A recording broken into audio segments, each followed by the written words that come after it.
Welcome to Craig Back Zone. Multiple family members remembering that he was just extra obsessed with that one kid.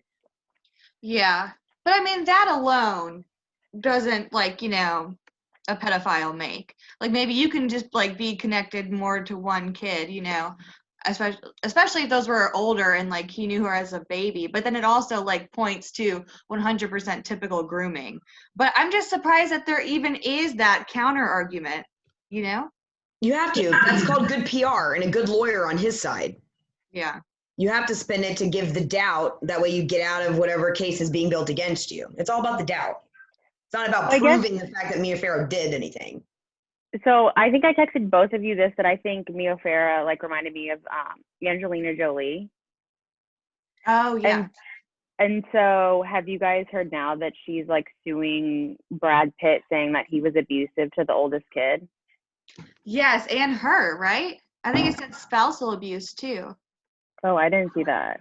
But I guess just automatically, I guess what they're saying with people that are Woody Allen fans, I'm a fan of Brad Pitt. And so I automatically think she's this dark, weird, trying to not want her children to have anything to do with her father. So in that scenario, just so far, I mean, obviously there's not as much evidence as there is with Woody, but automatically I'm he's innocent and she's a fucking freak. And maybe that's the same mirroring thing of the Woody Allen Mia thing. I don't know. That's my only comparison. Yeah, because Sorry, go ahead, Megan. No, I mean, no, you know more about this specifically, so you answer. Oh, no, I mean, I just think, everybody's so inclined to believe the woman's crazy, right? Isn't that something that, is just a classic narrative? So that's what you immediately go to. It's oh, well, that crazy lady with her 8 kids and whatever, I mean, but they are crazy though, too. But so are the men. In this circumstance, they are crazy, but so are the men. Yeah, and I work with children. I don't have any of my own, so I don't know if I have a leg to stand on, but my opinion, if you have that many children, including that many adopted children, there's something, you're off your rocker. Yes. Because you're trying to fill a void of some weird childhood stuff yourself. I mean, it's all weird. Mia Farrow, I don't think put her daughter up to making up lies or anything like that, but she's got some loose screws, with the whole children and no, it's just it gives me such creepy vibes. Both of them, Angelina too. I'm there's something not right with her. She's, like I said, she's filling a void with adopting all these kids. Are they doing great things and adopting from third world countries and trying to save them? Okay, yeah, maybe, and they're getting a better life here. But is it better? I don't know. Rich people are weird. Weird. Yeah. Well, going back to the Woody Allen thing, I mean, Molly kept saying, look at him. He looks like a freak creep. And his name is Woody. Boner, weird. And he's a midget, so he's got that Napoleon complex thing going on, too. He just does. Well, I guess it just, regardless of, all the accusations, and then, obviously, we all know that he literally got with, his stepdaughter. Oh. So, I mean, there's already he started out underage. There. They tried to say that he hadn't hooked up with her until she was in college and maybe 18, but then there was all that evidence of her going to his apartment in New York solo before she even turned 18. So gross. I don't care who you are, how in love you are. It's gross if you're dealing with anybody under the age of 21 when you're a man. Ugh. Well, I guess my other thing too is of all the great New Yorkers, what the fuck is this legacy of him just being this wonderful New Yorker, this amazing New Yorker? It's of all the fucking New Yorkers, y'all pick him. That, I guess, no, but I'm just saying, of all the amazing talent, athletes, everything that has come out of New York, that's who they zone in on, is this fucking loser. But that's just okay. Maybe in the 80s and 90s, no one's honing in on him and singing his accolades now. People I hope still always do the same thing. They're oh, but his movies. I don't know if I've ever seen a Woody Allen movie, though. Right. They're all terrible. I'm sorry. He has a dark, it's not dark as, it's a little twisted, that kind of dark, but it's filmed kind of dark and his screen shotting and stuff. I did study a couple of his films in film class in high school. And I remember literally saying, I don't understand the big deal about this movie. I don't get it. The storyline sucks. The acting sucks. Like the camera angles suck. I don't understand why this guy's such a big deal director. And you're a narcissist if you keep putting yourself in your own movies. Like, well, no. Right.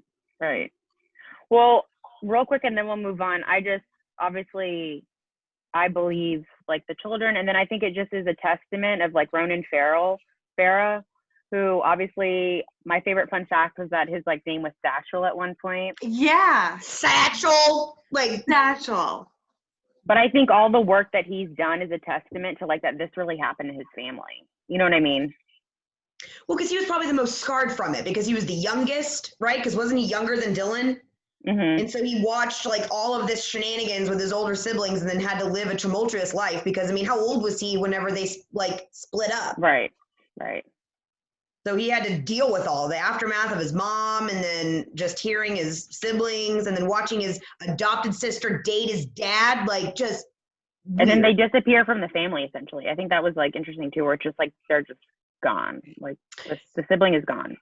Yeah. Okay. I see. What's your suggestion for like SPF? You know, I see SPF 50, 75. Is SPF 75 even real? Okay, so that's a great question, Katie. So in America, if 50 is good, then 100 is better. I mean, that's how we think. So, but the answer is probably 30 is enough. You know, it's like a curve where you're getting 97% protection, 98%. So the thing with sunscreens, the first thing is use it. You know, if you use a 30 or a 15, you're so much better off than if you don't use it. If you're going to be on a boat and you're a lifeguard, fine, get the 50, but it's probably more important how you use it, meaning put enough of it on, and 2, reapply it. You know, you can't just take a spray and go, I don't care if the spray's 100, you kind of have to put a lot on. And when they do studies, they use half a bottle for like a whole body, and nobody uses that way, including me. So, but the answer is use it, reapply it, you know, especially if you're going to be out for a while. So. Interesting. Now, is there a percentage of what you see of like what's considered adult acne? Like how common is that? So women get adult acne. That's another good question. So teenagers get acne. So we see tons from age like 12 to 18. And most of that eventually gets better. I mean, we treat it. It can be mild, moderate, severe. But women, we get called adult hormonal acne. So for them, it never stops. Or they don't have it as a teenager, but then they get it in their 20s and 30s. And it just goes on and on and on. Very frustrating for women. So we approach that a little differently. Some of the same drugs, but also if it's hormonal, worse with the periods, maybe birth control pills, you know, but otherwise still antibiotics, etc. Accutane, if you've heard of that. So yeah, there's a fair amount. It's not a lot, but it's troublesome for those that have it. So. This is kind of like a full circle moment for me when I do this show, especially for people that I haven't like connected in this way like this. But I always try to think like, when did I meet them? And so like, do you remember like when we connected, or was it? See, I don't. Yeah, I don't, but I've never thought about it until just now. I think and I think there's actually a picture of it, because I know there's a picture of you, me, and Renee. Yeah, I think there's definitely a picture of you, me, and Renee, and I think that was the first time we met at Benson. Remember when Benson, Paul, and Josh all lived together? Oh my god! And we used to go there like every night.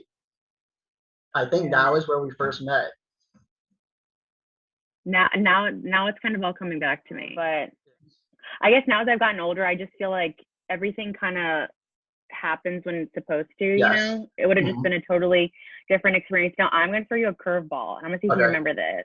And the only reason this story sticks out is this was on the period where I was like writing everything down in like book form. Do you remember when we were, and I'll leave out their names and I can't even recall their names. We had stayed, it was like 4th of July. We had stayed at this kid's house like way past everyone else. It was like me, you, and I don't really remember who else. And all of a sudden, do you remember there was a doctor? We had played ball with a doctor. And do you remember the doctor?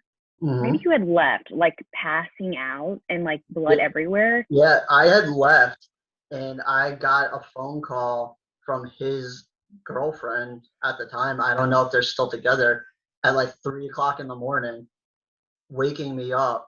And I remember being like, oh crap, we have to get over there. And I remember waking up my roommate. Do you remember Max? Yeah. Yeah, I remember waking him up and be like, we need to go back to this kid's house. He's like unconscious, passed out. And we try and get it. Go ahead. No, go on. This is the same story, right? Where we had This to is go the back. same story, but I feel like I was there when it happened. Okay. And I feel like I remember you because I thought maybe you were there, but now that I'm thinking about it, I think you had called me the next day and was trying to like put the pieces together. Possibly. Because I think I got there and I think it was just me, my roommate, Lauren, and the two of the doctor and his ex-girlfriend. They were there. And so we had to try and get him into my car to bring him to the hospital, but we couldn't move him. So we had to end up calling the ambulance. And I remember him calling me the next day being like, why'd you do that? Like, you were like passed out with your head busted open. What else were we gonna do? Yeah, like let you lay there and bleed out. Yeah. Thank you, Katie Black. You're amazing. Thank you, love. I love your energy. Yes, I great do. energy.